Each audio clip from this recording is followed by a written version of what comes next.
In this video, we're going to talk about the welfare analysis in the secondary market.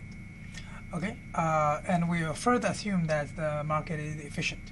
Now, let's begin with an analysis example of a case that is lowering the admission to fishing in a state park. Okay, so we assume. Now let's first draw the diagram for the first primary market, which is the fishing in the state park. By the first assumption that we assume that before and after the policy, the demand curve will not shift by itself because the productivity of the fisher is the same. Now, let's previously assume that the cost of actually getting into fishing is just how much you pay for the admission ticket, and now the admission ticket falling by this amount. Okay, so how would that impact the secondary market?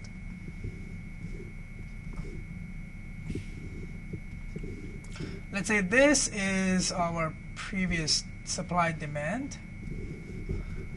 This is secondary market. Okay, so now what we're going to do is, well, before we're going to do anything, let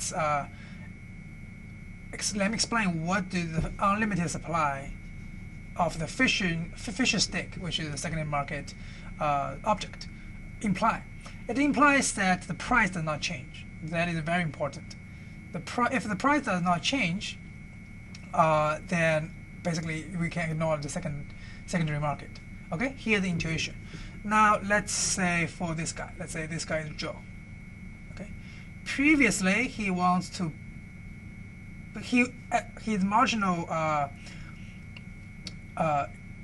willingness to pay for a fishing stick is at most this much. Let's call this alpha. Okay. After the policy, he actually gets a surplus of delta alpha. So now his willingness to pay is at most alpha plus delta alpha. So let's say previously Joe is here. He is willing to pay alpha. Now where is his willingness to pay? His willingness to pay will be here, which is delta alpha. Right? So now we will have a new demand curve. But if we count the additional surplus here and additional surplus here, we'll be double counting the same effect, right? Because the reason why in the secondary market the demand shifts out is because in the primary market we lowered their marginal cost. Okay? And since their price does not change, so for anyone who is not fishing in the state park, they didn't feel a difference at all. So they'll be fine. So that is why if the fishing stick secondary market has unlimited supply and the price doesn't change, we should not consider the secondary market. Okay, now let's look at the case where if the secondary market actually has normal supply curve. So what will be the difference? Now, if it actually has a normal supply curve, okay, so let's do analysis of it like this. Okay.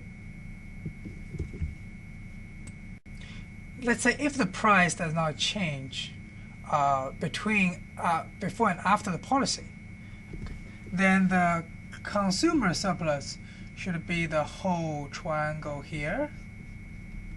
Right.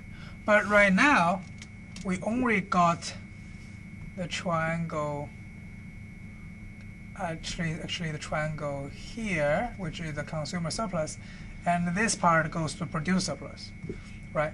So this part is neither consumer surplus nor producer surplus. So that is the welfare loss from the secondary market when you change the price. Okay, to give an intuitive story, well, you can think, let's say Joe is not going to fish in a state park, but he wants to buy a fish stick, and for some reason he walk into a store and find the price actually rise up, which is surpass his willingness to pay, and he just didn't buy it. Or even he bought it, he could have got it at a better bargain. Now he can't. And that is the unintended consequence of lowering the admission price in the fishing market. So it appears then that we need to consider the welfare loss in the secondary market. But that is actually not the case, because as you raise the price of the fishing stick, you will actually lower the demand in the primary market. The demand shifts inwards a little bit. So instead of interacting the new marginal price at O star, actually it only interacts at O star star, because the marginal demand is shifting. And let's say the original demand is Q0. Okay? So what we actually got to observe is this point and this point, not Q star, or Q0 and Q double star. So our observed demand curve looks like something like this. And we will fail to account for the surplus in the prime market by this much. Okay? And there are good reason under certain assumption that these two areas cancels each other out. And that is why if the secondary market is efficient, we don't need to worry about secondary market at all. Because if the price does not change, there's no welfare loss on gain anyway, and if there's a price change, things cancel out each other.